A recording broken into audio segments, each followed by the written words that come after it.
Welcome to Kerrang in Conversation With. Thank you all for coming. It's our great pleasure to have this gentleman here with us this evening, Perry Farrell. And hello, Perry. How are you? I'm doing really well. Yeah, enjoying the day so far. Which tea in the dressing room did you go for in the end? I went for Earl Grey because the breakfast teas are real strong, and then the Earl Greys, in my mind anyway, I think they're not as strong. So I didn't want to get like panicky. Well, the clue's in the name. It is a breakfast tea, and it's now tea time. Exactly. Cool. So Perry, thank you so much for coming and being here with us today. Do this. You're currently on tour for your new record. It's your first solo album in nearly 20 years. How was it to sort of come back and do something like that, as your own thing rather than with a band? Yeah. Well, I mean, to be honest with you, it was great. Because, I always wanted to be in a band when, from a little boy, the idea of a band was so exciting. I fell in love with music and the Beatles and the Stone when I was, before I was 5 years old. I was a little Beatle maniac. I had a Beatle haircut and Beatle boots and everything. Still have Beatle boots, see? But once I got into music, man, those bandmates are a pain in the ass. And so I try very hard to, it's kind of like you end up being married to these guys, And so the idea of doing my own thing without having to ask 4 times if it's okay is refreshing. But I love those guys, and we're still a band, and we're still gonna record and everything. But I had a good time on my vacation. You said that a lot of the album was inspired by a dream that you had. What can you tell us about that? How did that kind of pan out? Oh, well, so I saw that I had some time on my hands going into the future. We were wrapping up a Jane's Addiction cycle. We were performing. It was the 25th anniversary of Ritual and the 25th anniversary of Lollapalooza, simultaneous, because the record and the tour happened in 1990, 91. And so, as a career musician, you're always thinking of what your next body of work is going to sound like. And I always think that it's always best to tie it to a mythology or a story, or a theme, a theme. It's kind of like a theme park, So you dress the walls, you dress the performers, you dress the ride. It all has to kind of like work with each other, work symbiotically. And so I was thinking about what the next record would be, what the next project would be. And I really, really pay attention to the dreams.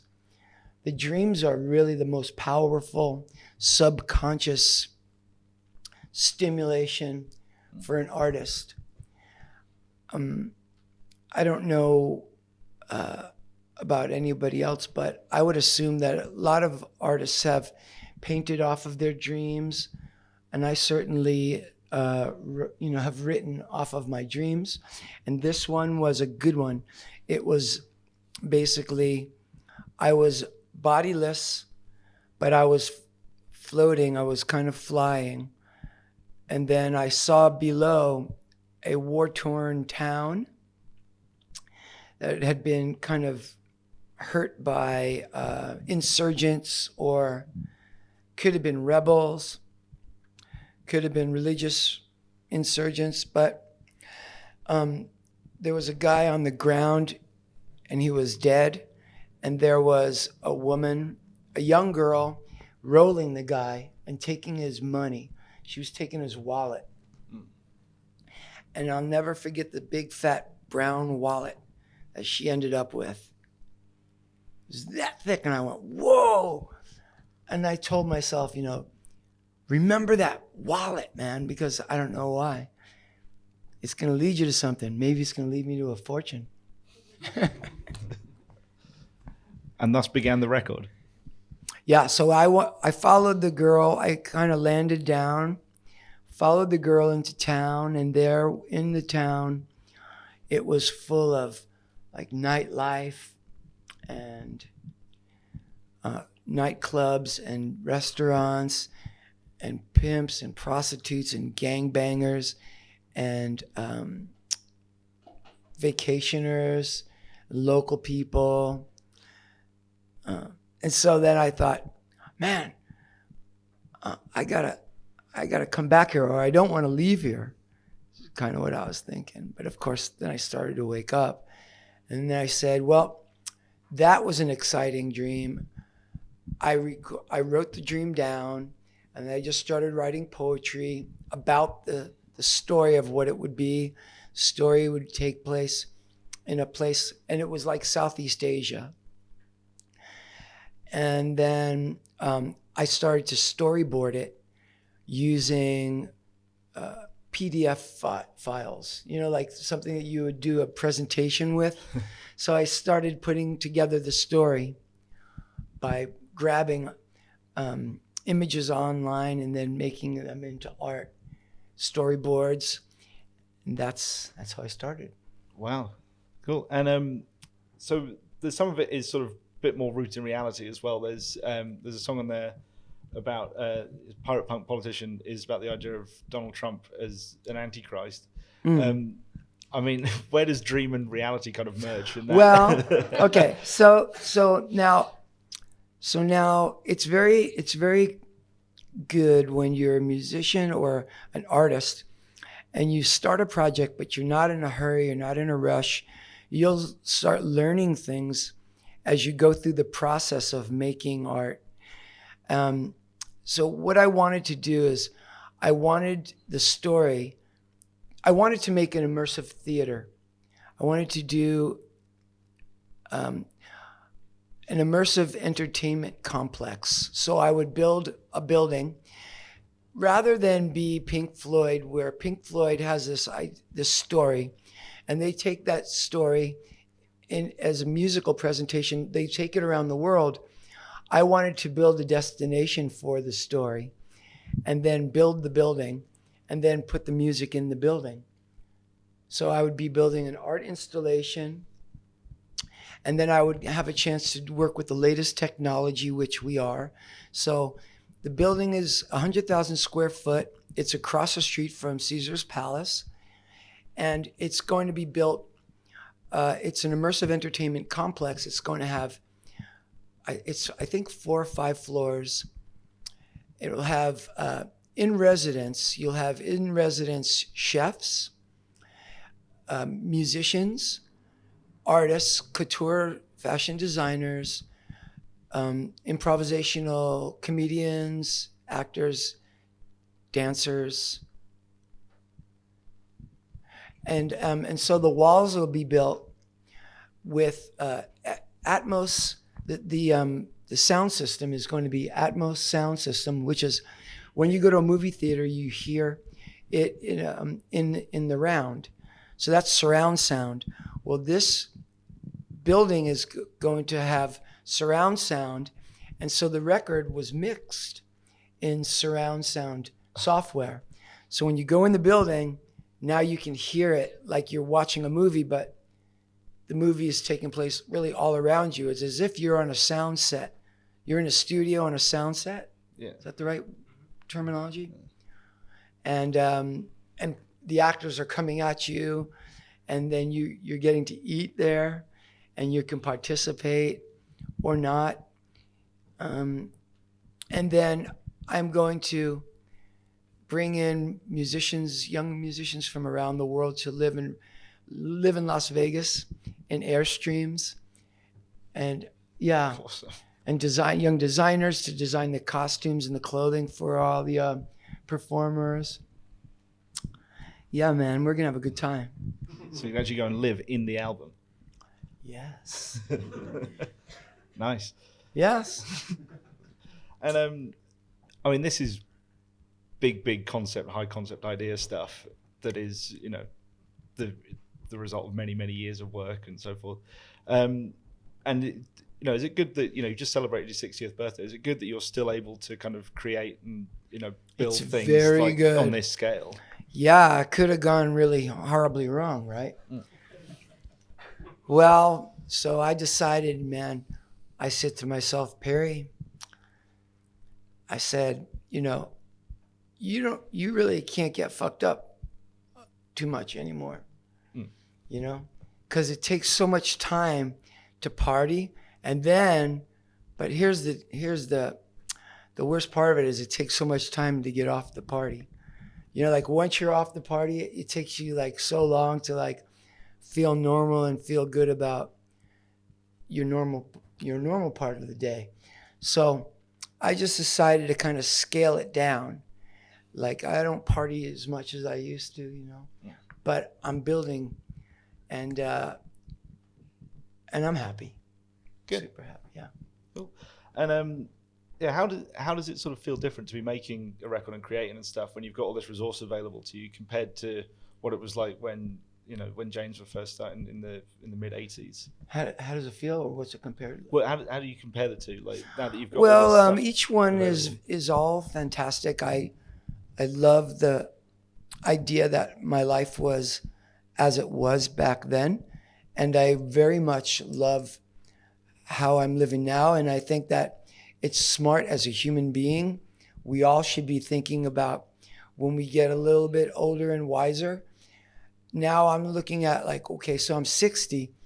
Can I make it to 80? And what do I got to do to get there, And I keep thinking like, yeah, I do want to be 80 because I've got children and I've got kind heaven now. So that's what I do. I put this, it's almost like an archer. I put this long arc on my life and my career. And then I say, well, to get there, you've got to do this and you've got to sacrifice that. And that you earn your position and your place in life. That's how you do it, And so sometimes you have to suffer and you have to be humble, and you gain humility by putting yourself into places like the back of the line. So in this case, I've done that. So now I'm out on tour. I just did an 8-week tour. That was very hard, and we're living on a bus a lot, and people snore and they fart and they smell. And then I don't get to see my dogs. And then I have to play sometimes very small venues like what we're doing in the UK, in London here at the Box. It's only 200 capacity. But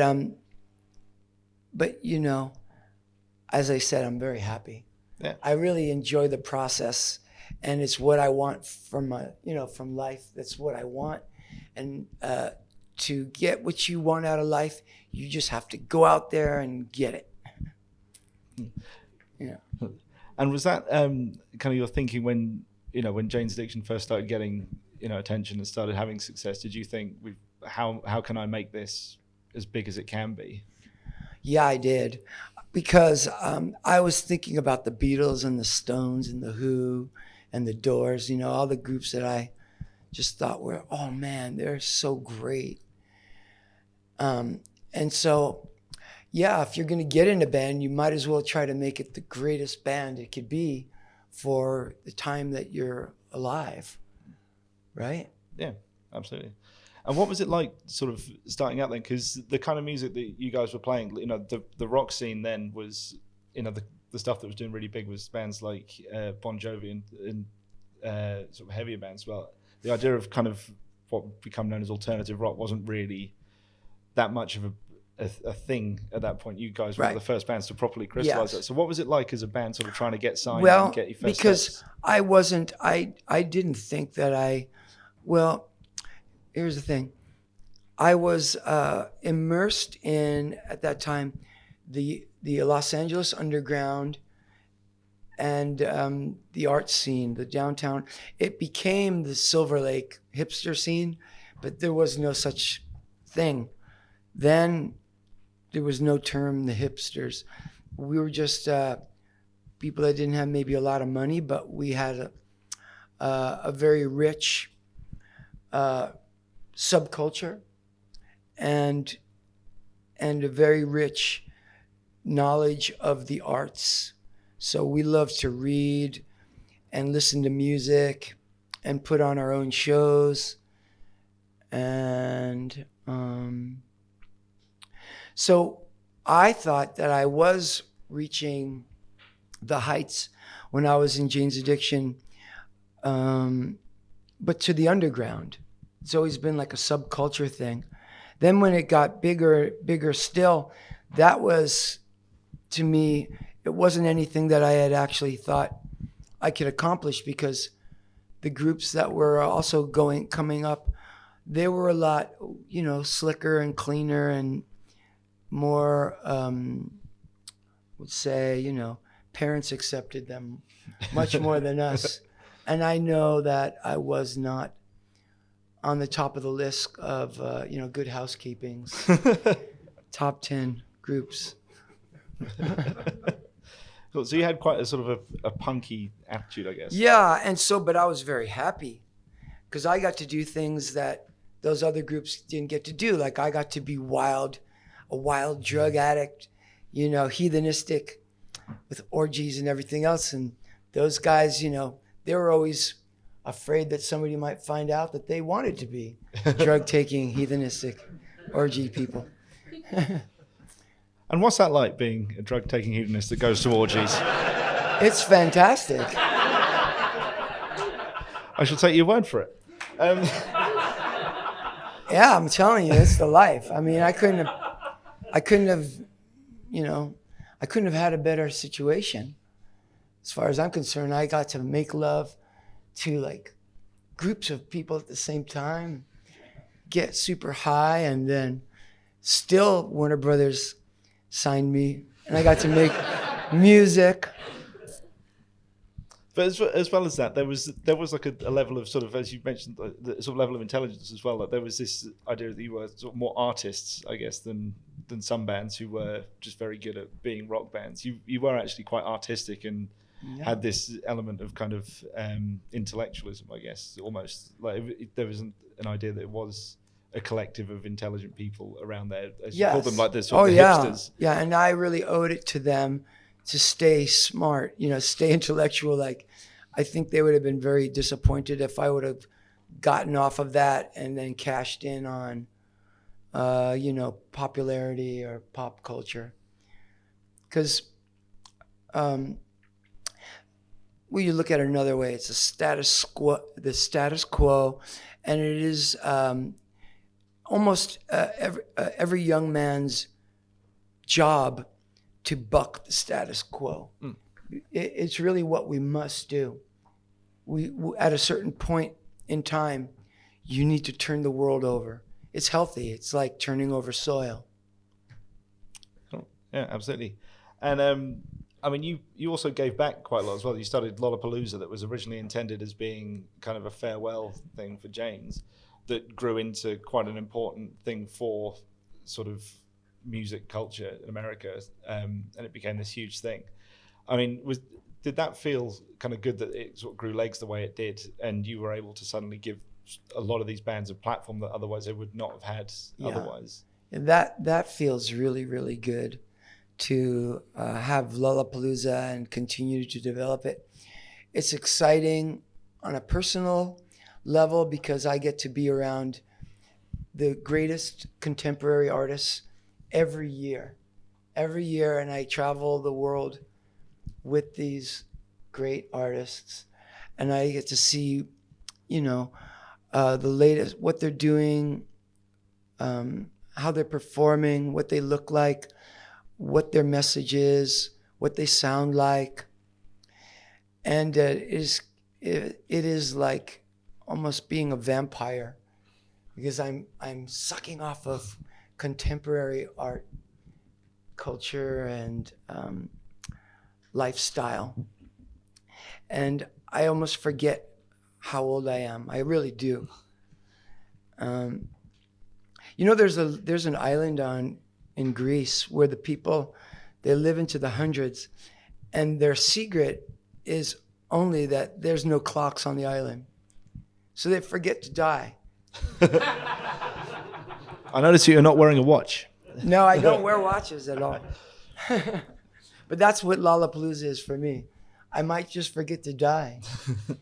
It's like one long summer camp. Yep.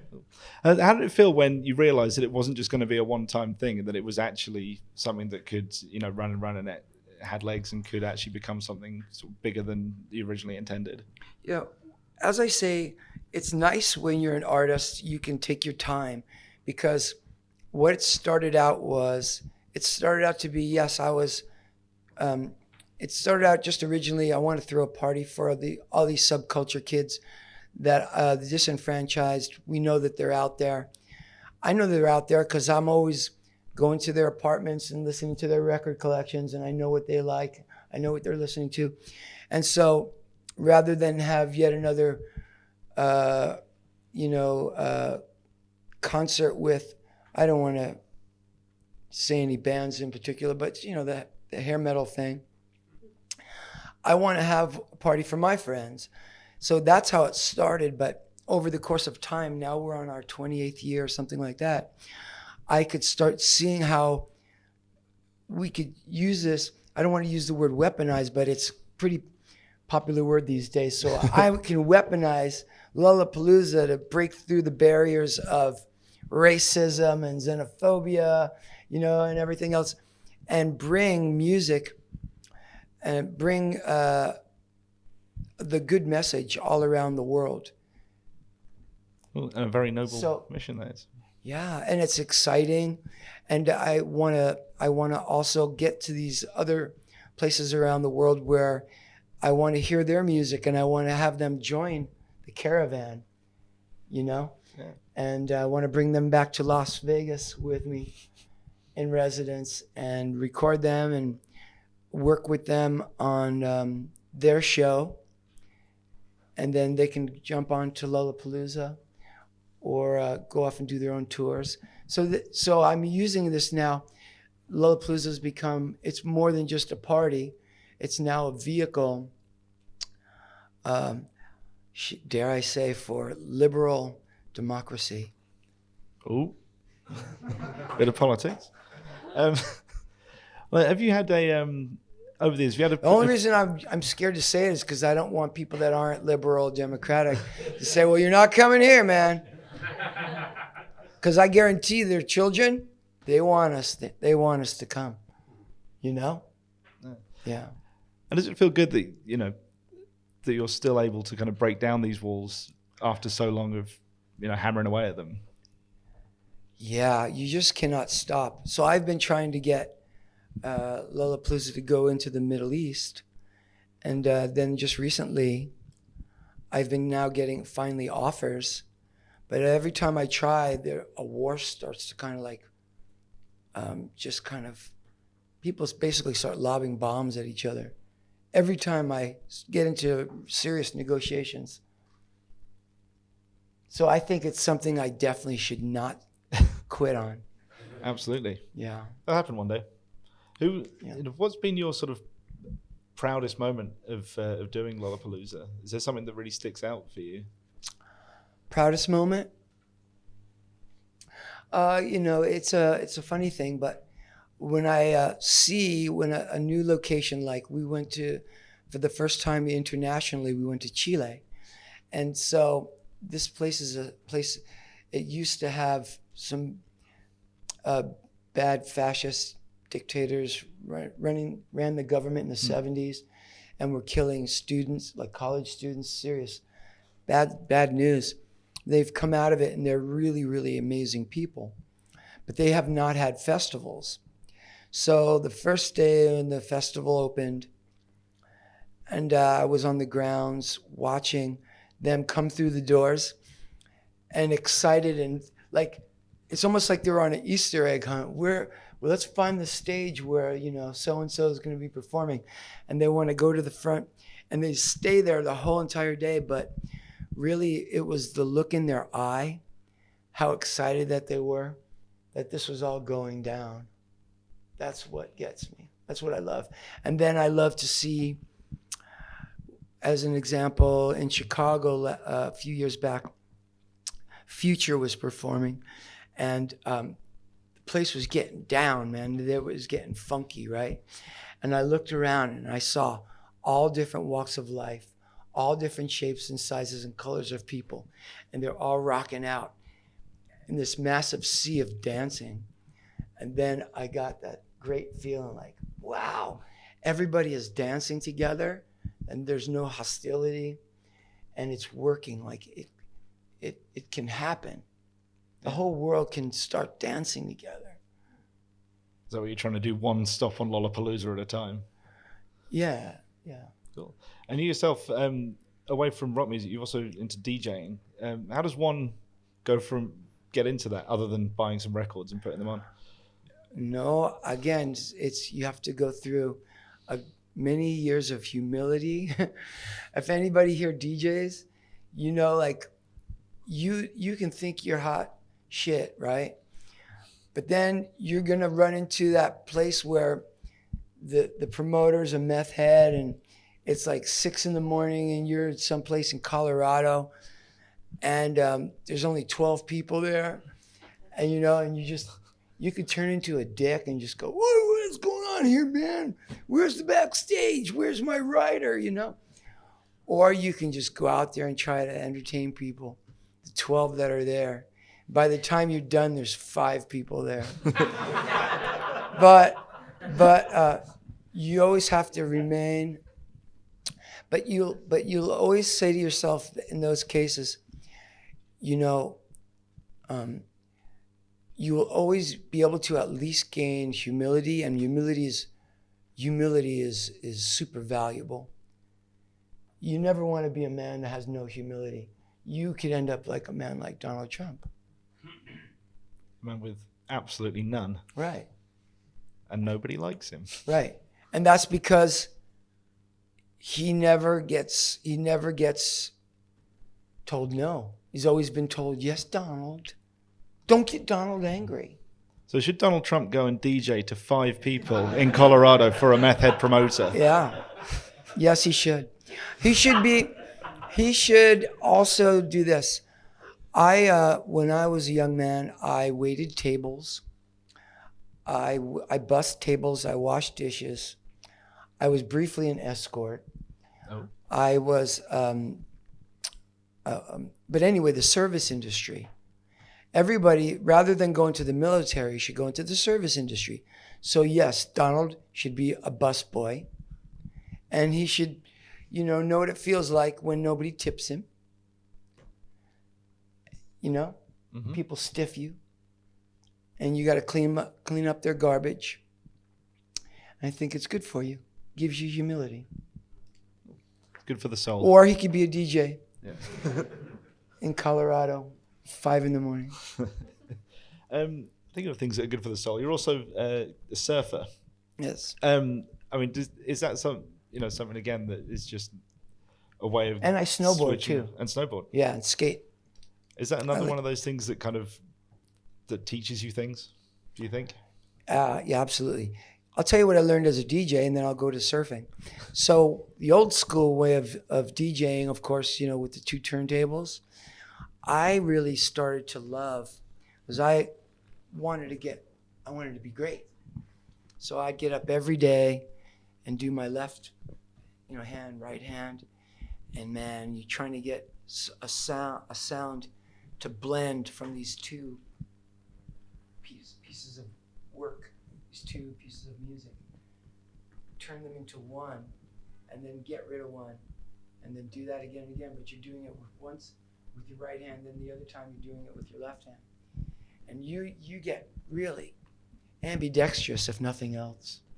So if you don't make money and you don't have a crowd, you could at least get better with your left hand, which I think, I don't know. So that's what I did there. And then what was the other thing? Surfing. So surfing is amazing. You're watching ripples come in, and they come in sets. So the sets come and go. Once a set has happened, there's a lull. So you learn things about nature that you can always apply to life. As an example, if you don't know anything about surfing and you just try to go out there and surf, and it's a big day, you're just gonna get drowned because you don't know how to get through the surf. There's two of the main things. I'll tell you the two of the main things, and then we'll change the subject. But one thing you got to know is the timing of the sets of the waves. You have to understand that it's not always breaking. So if you just wait, you'll have a chance to go out there. So you learn about patience. Then the other thing is, when you're paddling out there, you don't try to paddle over the waves. The trick is you learn to duck dive and go under the waves. And that's an unlikely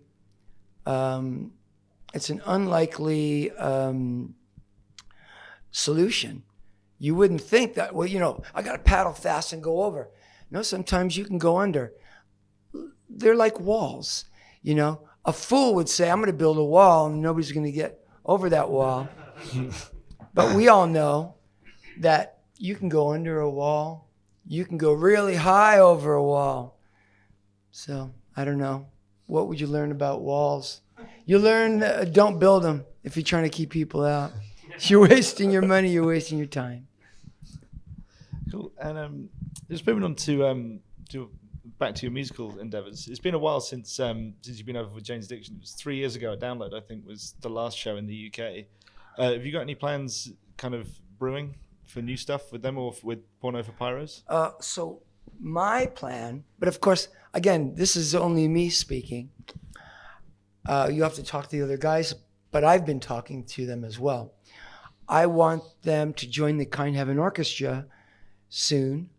And then as we go into Las Vegas next year, I would like Jane's to be the first residency in Kind Heaven. And then we'll utilize the Kind Heaven Orchestra, and we'll be this beautiful orchestra. So it'll be Jane's Addiction with the Kind Heaven Orchestra. Nice. Yeah. In Vegas, and then we can snap. It's like it's modular, so we can play 200 seats. We can get even smaller and play the Ramones Museum. That's, I think, 50 seats. And then we can go and play Lollapalooza or Mad Cool. That's, I don't know, we can get maybe 60 to 100,000 people. Nice. That'd be awesome. Yeah. And is there any plans for new music, or is this? Yes. Ooh. So I don't want to wait 18 more years because I'm not sure I'll be around. You're planning to get to 80. That's yes, only 78. Exactly. I know. Plenty of time. But now I'll let you in on my mind here. But 18 years later, I don't know how well I'll be performing. So I want to perform at 80, but I'm thinking that my height will be at 65 for this kind of high impact aerobics shows that Jane's Addiction does. Because I don't know if I can do that at 80. Scream like that at 80? I don't know. I've never seen another guy do that at 80. Be the first. So I'm trying to figure out how to land at 80. See what I'm saying? Yeah. There's a way to do it. I have to figure all that out. But for now, this arc, I'm looking at spending another 10 years on Kind Heaven to make, so I have really 10 years to get it right. I have a 10-year lease in Las Vegas. So please come in the next 10 years and help me out, would you?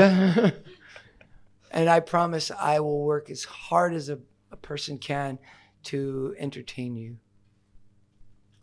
And Vegas is in the desert, not that far from Area 51. Right. Are you planning to join in the enormous raid on it in September? And what would you bring back from there if you did? Oh, you mean they're going to open up area or the closing down 51? Oh, no. So on the internet, there's this thing. Someone has created an internet event of raiding Area 51? Just basically 100,000 people turning up and storming it. They can't do it. They won't be able to do it. They will have the military there, and people will get really hurt if they try that. And plus, they've got drones, man. Are they crazy? Yeah. They can just like rain down. No, they shouldn't do that. They shouldn't do that. That's not smart. If they want, they can come to Kind Heaven and hang out. We're not far from them. I'll put a party together for them if they want. Oh, with them. And the aliens? And the aliens, well, I can't promise you that. But I will tell you what I will do. So I've done this before. I have shot into space sound that is scientific equations of things like, I don't know, it could be precious metal. So precious metal has a resonation. That resonation is obviously a sound resonation. And so I shot those sounds during this festival I did once called Enid Festival. I shot it into space to see if I would get anybody saying, "Oh, you're intelligent," and this is the sound of gold or diamonds or something like that.